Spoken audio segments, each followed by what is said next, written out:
Ayan, nandito kami ngayon sa resort. Ayan. Pero, nakapadlock yung gate para pumunta kami sa dagat dahil malakas yung alon. So, ito. Ayan. Pag dinerecho mo yan hanggang dun kay Father John, yung tabi ng dagat. Kaya malakas yung alon, kaya nakapadlock yung gate ng resort. Kaya malakas yung alon. Hindi pwedeng buksan ang resort. Pero may tao doon kahit paano sa tabing gilid. Malakas yung alon. Ayan yung resort. Ayan.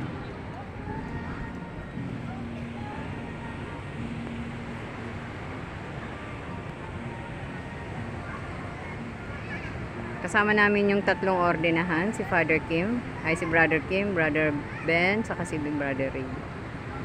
So, kasama namin yung tatlong brother. Ordinahan sa Monday pa. Grabe oh, ang lakas ng alon. Gusto namin pumunta sa tabi. Pero bawal.